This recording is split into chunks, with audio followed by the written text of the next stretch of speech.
Hey there, friend! Welcome back to the Closing Chapters podcast, where every mission has a story.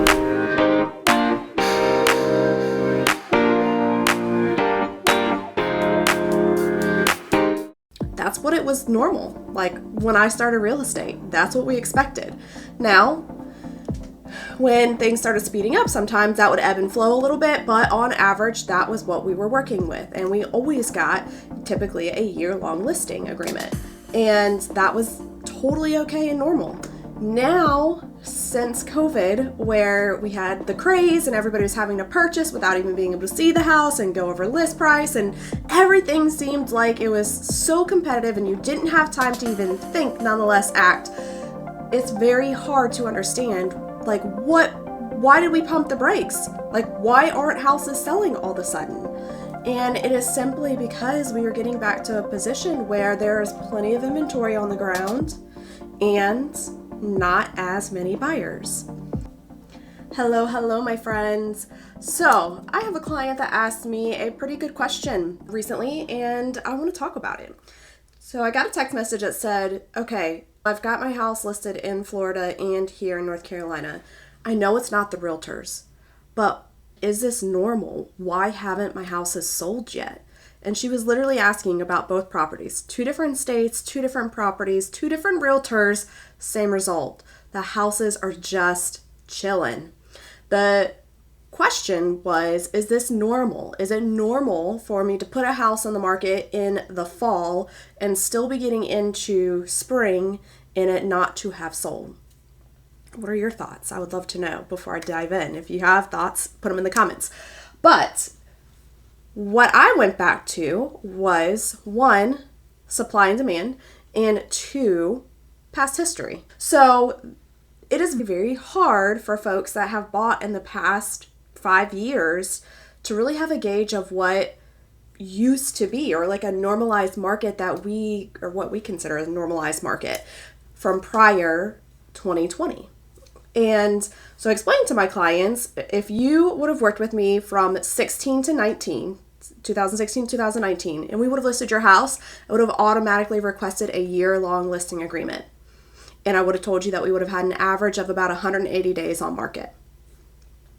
That's what it was normal. Like when I started real estate, that's what we expected. Now, when things started speeding up, sometimes that would ebb and flow a little bit, but on average, that was what we were working with. And we always got typically a year-long listing agreement. And that was totally okay and normal. Now, since COVID, where we had the craze and everybody was having to purchase without even being able to see the house and go over list price, and everything seemed like it was so competitive and you didn't have time to even think, nonetheless act, it's very hard to understand, like, why did we pump the brakes? Like, why aren't houses selling all of a sudden? And it is simply because we are getting back to a position where there is plenty of inventory on the ground and not as many buyers. And that's for several factors, right? 1, sure, the rates aren't as low. Are the rates below the national averages? Absolutely. So are they reasonable? Are they normal? Yeah, they are. Is that hard pill to swallow whenever you had a 2.75 5 years ago? Yes, yeah, it is. It's hard. It's tough. And that's coming from someone that's done that. I understand that reality. However, it doesn't mean that we don't move forward. But if you do not have a reason to move, then it makes it a little bit harder to just want to up and go just to go. And also, of course, if there's like a good scenario, there's more people that are going to take advantage of that, right? And it was just a snowball effect, right? When those rates artificially got decreased so far, then all of a sudden everybody was a seller, everybody was game, and everybody wanted to purchase because they could get the lowest rate of their life. And that just bumped up our demand, which then increased our prices drastically. So all of a sudden, all of these sellers that were selling and making $100,000 in cash had no problem going and purchasing another house. But that phase is gone. Most of those people, let's say that this is military, right? Let's say they sold in 2020 or 2021 and bought in 2020, 2021, all right? If they're an officer, that means they were there for maybe 2 to 3 years. If they're enlisted, let's say if they're on a normal rotation 4 years, okay, so that would have put them at that 23 to 25 marker is what we're looking at, where they have yet again sold and bought or held and rented and then bought another property. So good chances are they have bought another property in that 23 to 25 price or year range. So now anybody that bought in that 23 to 25, it was still paying the higher price points, but now we have a higher rate added to it. So now my folks that bought in 23-ish that are transitioning out, 23, 24, that need to sell cannot sell, right? It's putting them in a sticky situation. So one, there's a lot more properties on the market and just not as many buyers, not as much hubbub and willingness to purchase. And two, it's very hard to price competitively and say, hey, I'll just give away the house when you don't have equity in it. When we paid $100,000 down on a house before and no big deal, cool. But if we rented that house out and then we purchased another house just like a normal VA, no money down and rolling in that funding fee into our mortgage, in 3 years, we don't have diddly squat. We have no equity in that house, hardly at all. So this is the position people are getting into. They cannot be competitive sellers where they can say, sure, I can give away X, Y, and Z. Yes, I can contribute X, Y, and Z because they purchased high with a higher rate without putting this huge chunk of money down like they had in the past. So that is like such a hard crutch right now. Like we all have to make ends meet and it all has to work for everyone around. Now I can tell you in my specific area that it is very hard, depending on the scenario, to justify someone purchasing over renting, right? Because the rental rates are lower than the mortgage rates. So is it a future investment? Absolutely. I think if you're going to be here forever and a day, then get it. And even if you wanted to hold it as a investment, get it. Purchase. There's never a bad time to purchase, right? Real estate is cyclical. Rates are going to come up. They're going to go down. So purchase when it's right for you. And then we can adjust the rest as time progresses and we see opportunity, right? But if I have someone coming in and saying, hey, I've got this tight budget, this is all that I can spend, chances are the house they could purchase is far less superior than a house that they could rent. And that's a shame, honestly, it really is. So that, in essence, is why we are having a hard time selling a lot of these resale properties, because that same house could be rented for far less than what the actual mortgage is going to be. And that's a hard pill to swallow. Now, the other piece that makes resales so hard right now, we've talked about this already, but just a reminder, is that in our particular area, there is so much new construction, which is amazing, right? It's great opportunities, great properties, great neighborhoods. It's not like that's a bad thing. However, they are priced the same, if not lower, than some of these resales, and that's what catches us. And then if they have an internal mortgage lender, they're giving you a 4.99 or below interest rate. And then they're willing to give you $10,000 towards concessions. And then they're willing to throw in the blinds and the fridge and the whatever. And that combined makes it super hard to be competitive.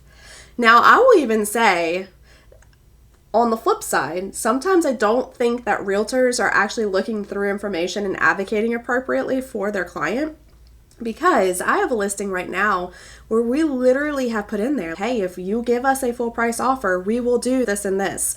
And part of that is we will buy down your rate, and then what is left over, like you get to pick and choose, right? So if the rate's important to you, we will buy down your rate if you get approved through our preferred lender and let him do the loan. Cool. And then we'll buy it down with X amount of a cushion. So if that price point is $7,500, however far $7,500 gets you, if you don't want to use all of that towards the rate buy down, then fine, a lot X amount to the rate buy down, $5,000 to the rate buy down, $2,500 to your closing cost. So and it's the amounts that they're giving are higher than that, FYI. I'm just trying to be reasonable and talk easily. But anyways, even in that scenario, we should be playing ball with the new construction. That was the whole point, was like, okay, how can we be strategic and match what new construction is doing? And the biggest thing is the rate. So we talked to our lender and said, hey, will you help us with this? And that's fantastic if, anyone actually pays attention to it and sees the opportunity. So it's hard where a lot of times people are just simply told, if you go new construction, you'll get all of these extras. And they're not actually paying attention to the terms that are being offered on these resale properties. And one of the things is we also forget that, cool, it's brand new, cool, we got a lower rate, but the amount of cash out of pocket is still a lot when you buy a new construction property, because a lot of times it's not going to include a fridge. So you're paying what, $3,000 for a nice French door fridge, which everybody tends to like. Okay, you're not going to have blinds more than likely for the most part. So are you paying what, $1,500 at least for blinds? All right, so we're at $4,500 there. Oh, by the way, you have a dog and you have children and you want a fence? Okay, let's put another $500 to $7,500 in there for that. So what, we were at $4,500 plus 5, that's $9,500 up to $13,000 basically. And that's just for 3 necessities. Nonetheless, if you needed anything else, furniture, or you wanted to do upgrades, or who knows, gutters, all kinds of things, right? So it's not always like a fair trade. When you have a resale property, a lot of times they have already done these extras and put the money into the property, and that is literally just getting passed along to you. So that's something to think about, my friends. But all in all, if you want to know, is it normal? Is it normal that a property has been put on the market in the fall and it is still on the market today in the beginning of May? Yes, it is absolutely normal in a normal market for there to be time. Because let's talk about this too for the cycle, right? So we put it in the fall. Also, I will say too, this wonky PCS cycle that we've had going on because of all the changes with the movers and stopping orders, and then all of a sudden I'm not moving, then I am moving, and then there's so much uncertainty with a lot of that in the past year. That has not helped keep our true PCS cycles that we're used to very consistent. So we did not have this huge fall rush like we normally do, because that was when everybody was in this pickle, like at the end of the summer last year and into the fall, of I can't get movers, or I don't know, they haven't given me my official orders yet. They're saying that they may not cut them, that I might have to wait. There's a lot of volatility there. And I saw that with several of my clients, even sellers, where it was like, I need to sell, like I need to have it ready to go, but I don't have orders yet. And I don't know if they're going to give them to me or if I'm going to be delayed. So I don't know what I'm supposed to do here. And we figured it out. I had one that was a buyer coming in, same deal, thought that they were not coming anymore on time. It was going to be pushed. And then all of a sudden it was like, go. All right, we're good. I got the orders. Let's go. So there's been some wonkiness with that. So our true like system has not really been, like our true cadence hasn't been there. So we put it on in the fall. Okay. Before all the holidays. And the only time people are buying during the holidays is if they have to buy during the holidays, right? Because otherwise that is such a chaotic time. We are traveling with family, we have kids in and out of school, we have all of these other extra activities to be at. That is not the time that we want to go look at houses, put in an offer, and then think about having to pack up our house, move it, and then unpack. And oh, by the way, not be able to be settled for the holidays. So typically, that's relatively speaking a pretty big wash. If you are past the end of October, the people that are moving, like, once again in November and December absolutely have to. Okay, so that kind of marks out the fall. So really, if you think about it, then that meant like we were on the market for 45 days before we hit that mark, because I think we listed in September. Let's go to the beginning of the year. It is traditionally relatively slow January through March. We've actually had some activity this year through those time frames, which has been interesting. But it has not been a tried and true big push. And once again, I'm talking very specifically for military markets. How often have you seen anybody moving between January and March in the military world?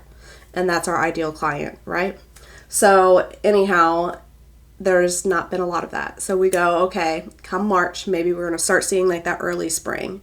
I had a little bit of it like reversed, where January to March, we did see a little bit of activity. I had a couple of buyers. One was a build job. So like we had started like in August and it was finishing up in the beginning of the year, and a couple of other that just trickled in. It wasn't like the normal rush. And then now it's sit and duck season, right? From the end of March until now, I haven't had a whole lot going on. But let me tell you, I have a lot going on come mid-May. I have 2 listings going live. I have 1 buyer appointment. I have another buyer that's in their 60-day window to come. I have a third one that is coming in September. So like people are coming later this year too. I'm seeing that, which is not the traditional cycle too.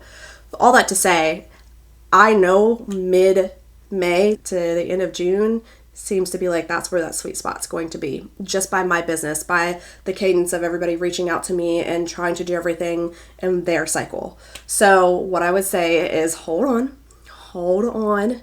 I really hope the best for all of you if you are listed right now in the next 45 days. I think that is your sweet spot, is the next 45 days. So if you have been on the market for a while, it is time to refresh, brighten up, maybe take some like new external spring pictures to boost on your listing. Maybe it's time to do another circus round, like meaning like some big open house weekend, get some like great eyes on it, do some broker opens where we have the agents coming through.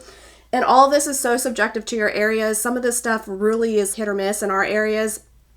Open houses are just not super prevalent when you have, I want to say military markets in general, unless somebody's already boots on the ground, like the open houses aren't really that prevalent. And most of the time, at least in my case, most of my buyers are looking before they're ever here. So they're going through an agent. They're not here physically. And unless they're close enough, they don't get here unless they absolutely have to.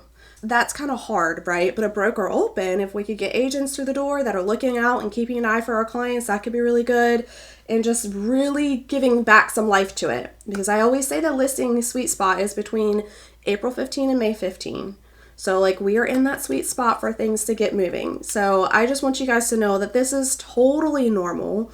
We are in the good window right now. So I so hope if you have a house on the market right now, the beginning of May of 2026, I am sending you all the good juju that in the next 45 to 60 days, you're going to be under contract and on your way to your next adventure. So it is normal